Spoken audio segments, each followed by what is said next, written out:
Welcome to Headline News 24/7. Please click like and subscribe. Trump endorsed candidate that put him in the lead, until Dems said what they discovered.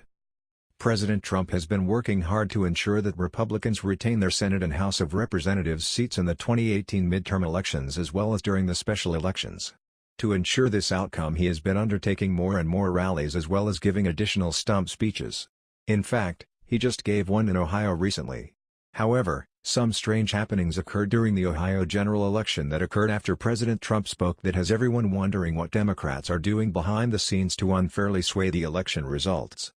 100% Fed Up reported.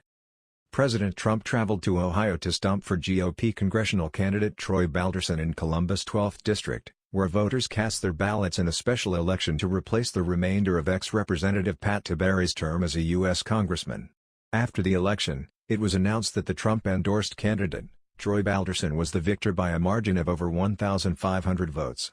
After the special election, Cleveland.com reported, with 100% of precincts reporting, Balderson had a 1,754 vote lead over O'Connor, with more than 202,000 votes cast. O'Connor declined to concede the race Tuesday night, telling supporters "We're not stopping now." News outlets, including the Associated Press, also did not call the race, citing the number of uncounted absentee and provisional ballots. And then suddenly, out of nowhere, 588 uncounted votes show up in a Columbus suburb. The votes from a portion of one voting location had not been processed into the tabulation system, officials explained. Election night results are tabulated through the use of a device called a master PEB that is returned to the board along with flash drives from each machine. The Griswold Center voting location had two master PEBs, only one of which was read and processed into the tabulation system on election night. The additional votes identified during this preliminary audit will be reflected in the final official results certified by the Board of Elections on August 24. Balderson's Democrat opponent, Danny O'Connor, took to Twitter to ask Democrats to donate money to make sure every last vote is counted fairly. Do Democrats really need to donate money to make sure votes are counted fairly? What does this even mean? The Cincinnati Enquirer is reporting that 3,435 provisional ballots and 5,048 absentee ballots will be counted by the August 24 deadline. O'Connor continues to campaign on his Twitter account. Cleveland.com reported. The special election for Ohio's 12th congressional district came down to the wire Tuesday night, with Republican Troy Balderson edging out Democrat Danny O'Connor in unofficial results. With 100% of precincts reporting, Balderson had a 1,754 vote lead over O'Connor, with more than 202,000 votes cast. Green Party nominee Joe Manchin had a little more than 1,100 votes, or about 0.6% of the vote. O'Connor declined to concede the race Tuesday night, telling supporters "We're not stopping now." News outlets, including the Associated Press, also did not call the race, citing the number of uncounted absentee and provisional ballots. There are 5,048 outstanding absentee ballots and 3,435 outstanding provisional ballots left to count, according to the Ohio Secretary of State's office.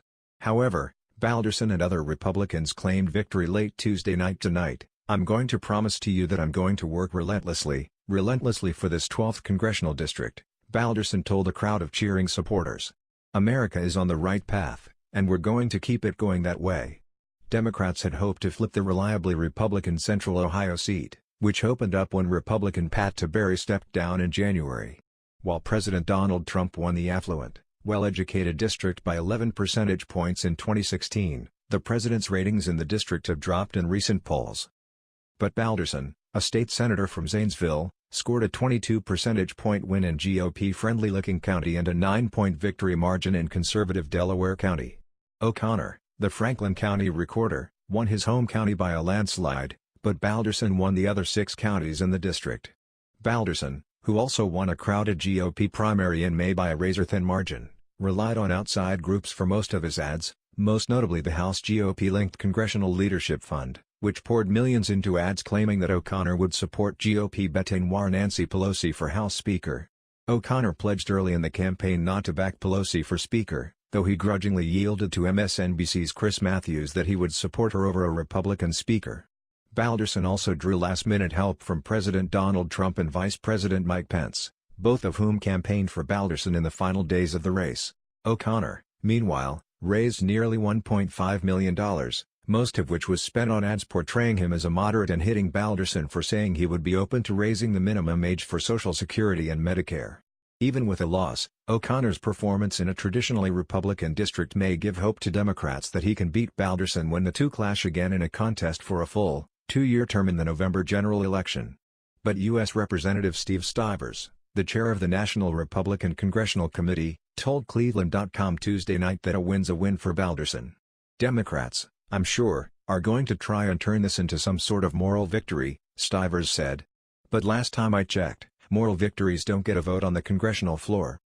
If Democrats are doing shady and illegal things in order to ensure a special election win, they will be held responsible.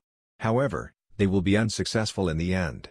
It is necessary that a Republican fills the Ohio seat to ensure that important legislation such as an infrastructure package gets passed.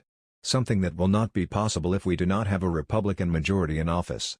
Additionally, Democrats have made it clear that comprehensive gun control, as well as innumerable other pet projects, will go to the top of the list on their legislative agenda if they win back the House and Senate. None of these issues, however, are to the benefit of the American people but are instead a petty attempt to try and get back at Republicans for achieving their goal in passing tax reform as well as repealing the individual mandate which is part of the Affordable Care Act. That was the news. We thought you might be interested in knowing about this. Please click like and subscribe. Thank you.